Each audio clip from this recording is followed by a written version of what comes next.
시청자 여러분 안녕하세요. 365일 여러분의 건강을 지켜드리는 유아러 닥터. 오늘 주제는 척추관 협착증입니다. 네, 허리가 아프면 많은 사람들은 허리 디스크부터 의심하게 되는데요. 네. 척추관 협착증은 허리 디스크와 증상이 비슷하기 때문에 헛갈리기 쉬운 질환 중 하나입니다. 요즘 휴가철을 보낸 후 허리 통증이 심해졌다고 하시는 분들이 많은데 이럴 경우 척추관 협착증일 가능성이 더욱 높기도 합니다. 네, 척추관 협착증은 퇴행성 질환으로 알려져 있지만 최근에는 젊은 사람들에게도 발병률이 높다고 하는데요. 오늘 이 시간에는 척추관 협착증의 원인과 예방법에 대해서 강남 베드로병원 신경외과 전문의이신 윤강준 원장과 함께 이야기 나눠보도록 하겠습니다. 원장님 안녕하세요. 네, 안녕하십니까. 윤광진입니다. 네. 네, 원장님 오늘 주제 척추관 협착증인데요. 네네. 시청자 여러분에게 척추관 협착증이 어떤 병이다 먼저 설명을 좀 해주시죠. 네, 우리 몸에 이제 척추는 몸의 가운데에 있기 때문에 굉장히 중요한 역할을 하게 됩니다. 네. 그러나 척추가 이제 그 사이에 신경이 이제 머리서부터 내려오게 돼 있습니다. 네. 근데 이 내려오는 길에 척추의 변형이나 관절의 변형이 생기거나 또는 이제 나이가 들면서 뼈와 뼈 사이의 간격이 줄어들고 그러다 보니까 뒤에 이제 인대가 둘러싸여 있는데 이 인대가 두터워지게 돼 있습니다. 네. 이 두터워지다 보니까 내려가는 신경 길이 좁아지게 되고 이 좁아지게 되니까 신경을 누르게 됩니다. 그래서 통증이 오게 되고 마비 증상이 오게 돼 있습니다. 이런 사람들은 주로 특징이 오래 걸을 수가 없습니다. 그리고 걸을 때 보면 허리가 앞으로 약간 구부정하게 걸어갑니다. 그래서 계단을 올라갈 때 보면 한 손으로 잡고 그 다음에 허리가 이렇게 구부정하게 올라가는 거 보면 아, 저분이 척추관 협착증이 있는 분이다 이렇게 볼 수가 있습니다. 특히 또 어떤 분들이 이렇게 척추관 협착증에 노출되기 쉽습니까? 이 척추는 이제 어떤 외상을 잘 받을 수가 있습니다. 그래서 교통사고 등이나 또는 우리가 이 생활 습관에서 잘못된 자세나 습관에 의해 가지고 허리에 무리가 가게 되면 올 수가 있습니다. 그러나 가장 기본적인 거는 사람이 이제 노인이 되면서 퇴행적인 변화에 의해서 오는 것이죠. 그러다 보니까 젊어서부터 일을 반복적으로 한다든지 또는 무리한 자세에서 일을 한다든지 이런 경우에 퇴행성 협착증이 오게 되어 있습니다. 네. 저희들이 하는 말이 척추관 협착증은 부지런한 사람들한테 온다 이렇게 생각합니다. 아, 그렇게. 네. 그냥 어떤 자세에 의해서 반복되는 활동이나 이렇게 하다 보면 예. 협착증이 잘 오는다 이렇게 생각합니다. 아, 네. 부지런한 분들에게서 많이 온다. 아, 참 그렇죠. 안타깝기도 네. 한데요. 네. 원장님이 도시보다는 농촌에서 이렇게 네. 척추관 협착증으로 고생하시는 분들이 그럼 더 많이 계실 것 같기도 그렇죠. 하네요. 왜냐하면 농경생활이라고 하는 것은 일단 앉아서 일을 많이 하지 않습니까? 쭈그려서 밭농사 하시죠. 또 쭈그려서 일을 많이 하시게 되고 도시 사람들은 아무래도 입식을 하게 되니까 네. 허리에 영향이 아무래도 덜 가는 경향이 있는 경우가 있습니다. 그래서 예. 시골에 계신 부모님들 그런 분들 허리 아프고 네네. 다리에 힘이 빠진다 생각하시는 분들 보면 척추관 협착증이 많이 오는 경우가 있습니다. 네. 네. 눈으로 확연히 나타나는 경우라면 좀 알아보기가 쉽지만 네, 네, 네. 스스로 내가 척추관 협착증일까 아닐까 좀 구별할 수 있는 네. 그런 자가 진단법이 있을까요? 네, 그렇죠. 이제 허리의 원인, 통증의 원인은 뭐 한 몇십 가지가 될 수가 있습니다. 그 중에서도 신경이 내려가는 길이 좁아져 있는 경우에 이제 통증을 확인해 보면 일단 이제 저는 진료실에서 환자분들 보고 허리를 딱 뒤로 제껴 보라 그럽니다. 네. 그럴 때 이제 요통이 더 악화되는 경우가 있습니다. 그리고 또 누워서 다리를 이렇게 들어보라 그러는데 다리에는 통증이 없는데 누워서 이렇게 걸으실 때 이제 다리 쪽으로 쭉 저리라는 증상이 올 수가 있습니다. 네. 공이 이런 분들이 특징이 오래 걸을 수가 없습니다. 걸을 때 보면 종아리가 탱탱 붓는다 느낌이 있습니다. 그러나 이제 겉으로 보기에는 멀쩡하신데 다리가 이렇게 팅팅 붓는 느낌이 있습니다. 그래서 걷지를 못합니다. 그런 경우에 척추관 협착증을 볼 수가 있습니다. 예. 또 최근에 이제 연구 논문에 이제 발표에 의하면 어르신들 경우에서 이제 나는 소변이 잘 안 나오신다. 예. 그런 분들도 비뇨기적인 문제도 있지만 신경이 협착증이 되면 대소변 장애가 오기 때문에 조기에 진단을 해서 적절한 치료를 하면 더 진행이 되는 것을 방지할 수가 있습니다. 척추관 협착증 어떻게 진단하고 치료하는지 화면으로 준비했습니다. 50대 이후부터 급증하는 퇴행성 질환, 척추관 협착증. 관절과 인대가 두꺼워지면서 신경을 압박하는 척추관 협착증은 심각한 합병증을 부를 수 있는데 척추관 협착증이 있으신 분들은 보통 1측이나 양측, 다리 하지 쪽으로 이 통증이 오는 경우가 많고요. 거기에 동반돼서 다리가 저리거나 감각이 이상해지거나 이런 느낌들이 오는 경우가 많습니다. 특히 앉아있거나 누워있을 때는 보통 증상이 별로 심하지 않은데 일어서서 서 있거나 걷기 시작하면은 대략 한 5분, 10분 이내에 그런 증상들이 나타나는 게 일반적인 척추관 협착증 증상입니다. 척추와 주변 조직의 퇴행성 변화가 얼마나 진행되었는지 알 수 있는 척추 MRI 검사. 신경이 눌린 정도와 척추관이 좁아진 정도 등을 정확하게 파악할 수 있는 검사법이다. 척추관 협착증은 크게 비수술적 치료와 수술적 치료로 나뉘게 되는데 증상이 심하지 않을 경우에는 비수술적 치료 중 하나인 신경성형술을 시도해 볼 수 있다. 눌리면서 주변에 염증 반응이 생기고 그로 인해서 여러 가지 다른 화학 물질들이 분비되면서 또 그게 통증을 일으키게 되거든요. 또 그게 오래되면서 신경 주변으로 유착이 되고 눌릴 경우엔 혈행의 장애까지 생겨서 그런 증상들이 생기게 되기 때문에 그런 유착을 함께 풀어주는 그런 작용과 함께 또 안에 그 염증을 가라앉혀주게 되는 물질을 같이 쏴주고 나오는 게 신경성형술의 주된 과정이라고 할 수 있게 되겠는데요. 염증과 통증 치료에 효과적인 신경성형술은 특수바늘을 환부에 넣어 약물을 투여하고 부분마 치료도 시술이 가능하다. 또한 척추관 협착증 수술 후 통증 완화에도 효과적이다. 또 하나의 비수술적 치료인 경막의 주사 치료는 눌려있는 신경 부위에 약물을 주입해 염증을 치료하는데 신경이 눌린 부위의 위치에 따라 적용하는 곳이 다르다. 협착증도 가운데가 좁아지는 중심간 협착이 있고 신경이 나가는 구멍이 좁아지는 신경공 협착이 있는데 중심간 협착이 허리 아래마디에 있을 때는 꼬리뼈 주사가 좋고 구멍 쪽이 좁아져 있을 때는 경신경공 주사가 좋고요. 협착이 너무 위쪽 레벨이면은 꼬리뼈 주사로 좀 어려울 수가 있어요. 그럴 때는 뒤로 직접 들어가는 수분판 사이 주사가 좋습니다. 경막의 주사 치료는 호르몬의 일종인 스테로이드제를 주입하기 때문에 약물에 의한 부작용이 있을 수 있고 6개월 내에 최대 3회 정도로 치료 횟수를 조절하는 것이 좋다. 하지만 비수술적 치료를 시행했음에도 불구하고 통증이 지속된다면 수술적 치료를 고려해야 하는데 척추 뒤쪽을 이루고 있는 이 척추뼈를 모두 다 잘라내서 안에 신경을 다 이렇게 넓히는 방법을 쓰고 그 다음에 2차로 이렇게 나사못을 척추에 박아서 고정하는 형태로 수술을 많이 해왔습니다. 현재로도 그렇게 많이 하고 있고요. 하지만은 이런 방법들은 너무 많이 척추를 손상을 시키기 때문에 그 다음에 출혈도 많고 상처도 크고 척추의 손상도 많이 가고 척추를 움직일 수 없게 만든 그런 부작용이 있습니다. 그래서 저희가 보통 많이 시행하는 미세현미경 수술은 이 미세현미경으로 보고서 그 부분에 좁아진 부분만 넓히는 이제 터널을 쭉 뚫어주는 형태로 수술하는 겁니다. 미세현미경 감압술은 특수현미경을 통해 수술을 진행하기 때문에 신경과 근육 손상을 최소화시키면서 불필요한 뼈와 인대를 제거할 수 있고 그로 인해 신경에 가는 압력을 줄여 통증을 제거해주는 치료 방법이다. 네, 척추관 협착증의 치료법 잘 봤습니다. 네.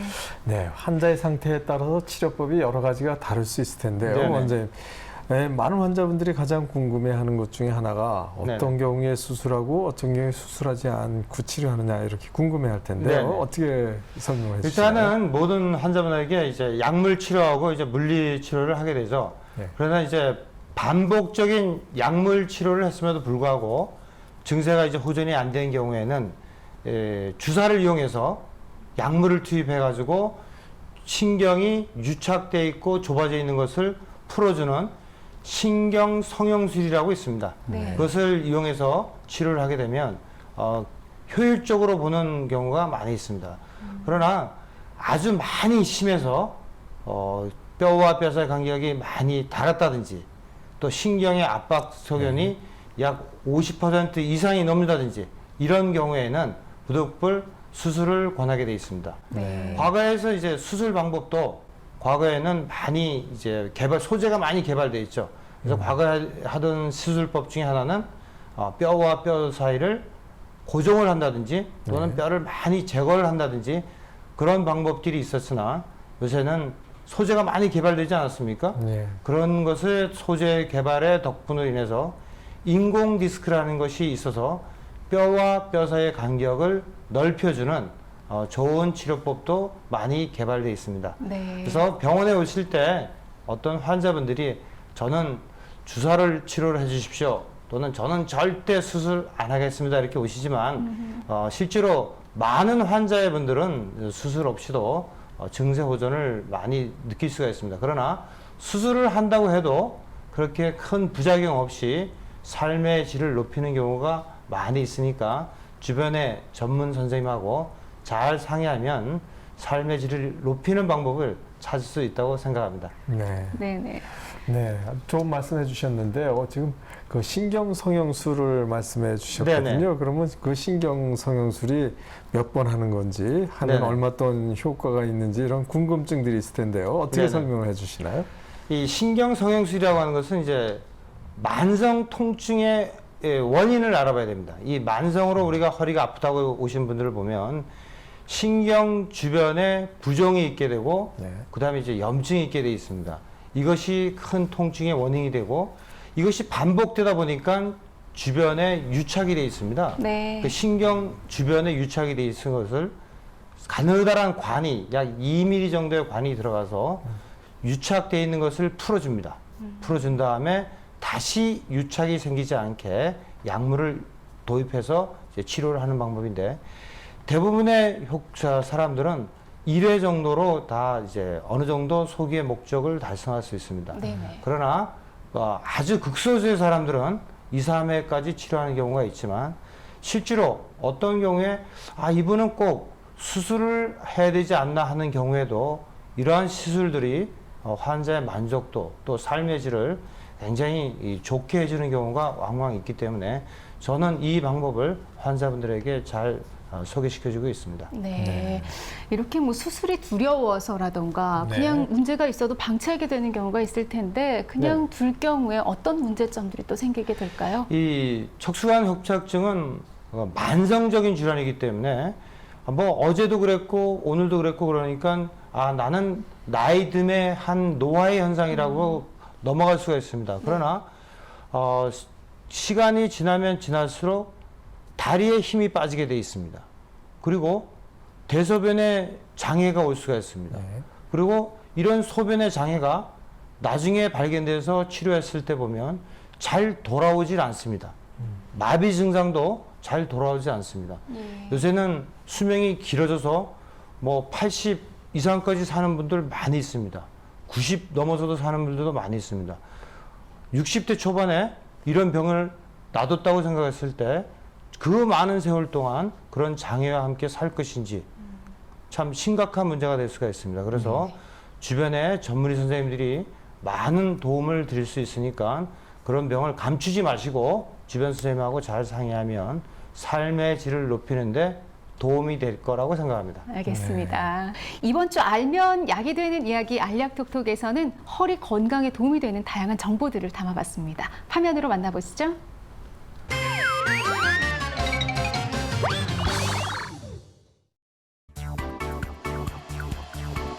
시원한 물속에서 더위도 날리고 운동도 즐기는 주민들. 하나 둘 하나 둘. 나이 지긋한 어머님들의 유연성이 보통이 아닌데요. 힘들겠다고요? 아닙니다. 물에서 하는 운동은 관절과 척추에 전해지는 체중 부담을 덜어주기 때문에 동작을 자유롭게 할 수 있습니다. 또한 땅에서 운동하는 것보다 무려 2배 이상의 운동 효과가 있기 때문에 체중 조절에도 도움이 된다는 사실. 아쿠아로빅을 해보니까요, 시원하고 허리도 개운해진 느낌인데요. 이제 그럼 다음 운동 배우러 가볼까요?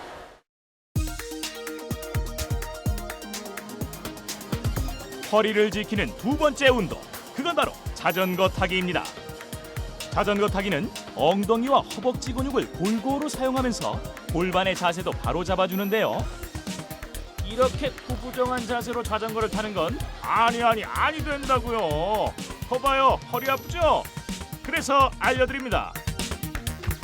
자전거를 탈 때는 자세가 중요한데요.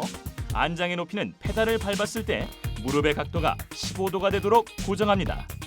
또한 다리 사이를 너무 벌리지 말고 안쪽으로 모아주는데요. 이때 허리를 곧게 세워주면 좁아져 있던 척추관이 펴져서 허리가 튼튼해집니다. 오늘 문화체육센터에서 운동해 보니까요, 허리가 더 건강해진 것 같은데요. 그럼 마지막으로 가장 쉬운 척추 운동 소개해 드릴게요. 오늘의 마지막 운동은 바로 걷기. 걷는데도 요령이 필요하다는 거 알고 계신가요? 먼저 턱은 몸쪽으로 가볍게 당기고 시선은 정면을 바라봅니다. 또한 팔은 가볍게 구부린 상태에서 다리를 어깨 넓이로 벌려주는데요. 이렇게 올바른 자세로 걷게 되면 근육이 골고루 발달되고 허리가 곧게 펴지는 효과를 얻을 수 있습니다. 오늘은 척추 건강 지키는 운동에 대해서 알아봤는데요. 덥다고 지치기 쉬운 요즘 가까운 체육센터나 공원에서 운동해 보세요. 튼튼한 허리 만드실 수 있을 겁니다. 이상 알약톡톡의 김민지였습니다. 네, 척추 건강에 도움이 되는 운동법 잘 봤습니다. 네, 원장님 이렇게 아주 몸의 건강에도 좋고 척추에 좋은 운동도 있는 반면 네네. 때로는 피하거나 좋지 않은 운동도 있지 않을까요? 어떻습니까? 네, 그렇습니다. 우리가 이제 척추에는 가장 문제가 되는 것이 무거운 걸 드는 것입니다. 네. 그것이 이제 척추에 가장 무리가 가는데, 물건을 드는 역도 같은 운동, 네. 이런 것은 아주 전문적인 트레이너 선생님의 지도하에 하지 않으면 자기 본인이 체력 관리한다고 하다 보면 삐걱하다 보면 허리에 굉장히 무리가 갈 수 있습니다.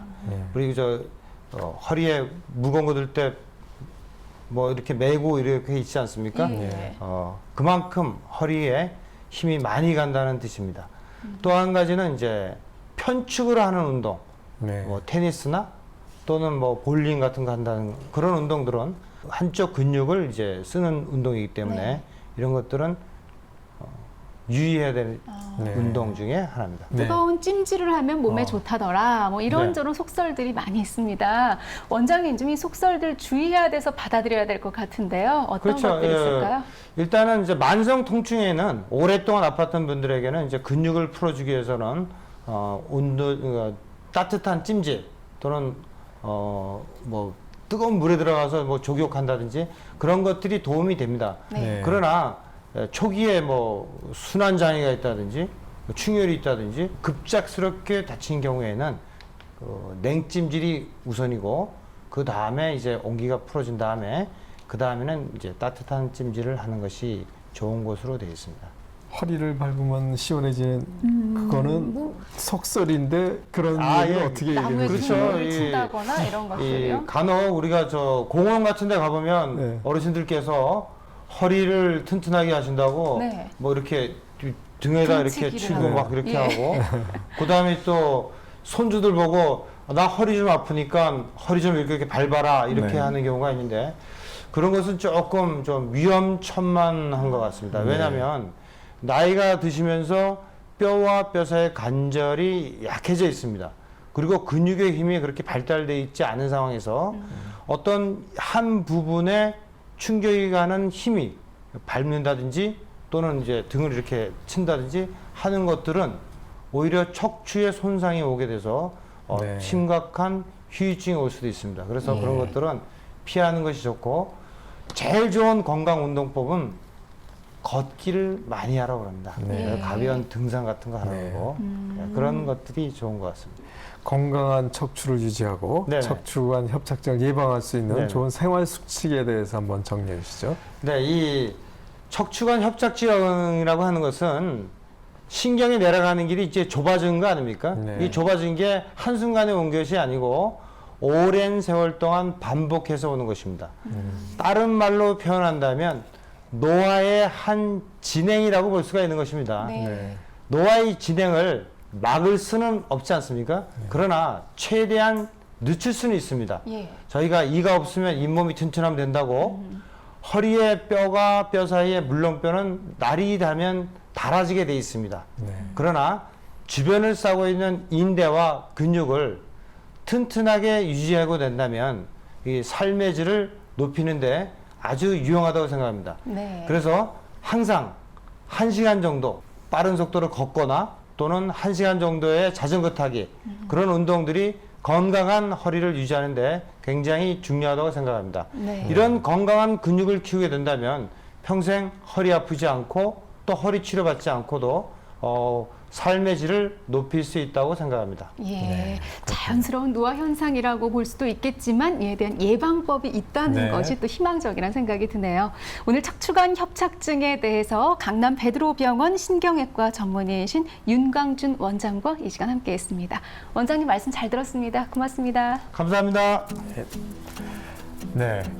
현장에서 치료하는 의료진의 한 사람으로서 참 안타까운 것은 척추 건강의 중요성은 그 고통을 경험해 본 사람만이 안다는 것입니다. 네. 척추 질환의 통증과 기능 장애를 겪어보지 않은 분들은 건강의 중요성에 대해서 쉽게 지나치기 쉬운데요. 일상생활에서 무의식적으로 취하는 자세와 생활 습관 등을 바꾸기만 해도 척추 건강을 오랫동안 유지할 수 있습니다. 네, 그렇습니다. 이 퇴행성 질환이니까 걸리는 건 당연하다 이렇게 생각하시지 마시고요. 일상생활 중에서 틈틈이 운동과 스트레칭을 해주신다면 척추에 가는 손상과 또 그 퇴행을 충분히 늦출 수 있지 않을까 싶습니다. 네, 저희가 준비한 소식 여기까지고요. 건강에 대한 궁금증 있으신가요? 그럼 유아라 닥터 트위터에 건강에 대한 궁금증 무엇이든지 남겨주시기 바랍니다. 그럼 최고 권위의 전문의들이 명쾌하게 해결해 드리도록 하겠습니다. 오늘 준비한 소식 여기까지고요. 한 주간도 건강하세요. 고맙습니다. 고생하셨습니다. 수고하셨습니다. 네, 네, 원장님 고생 수고하셨습니다. 많으셨습니다. 네. 네.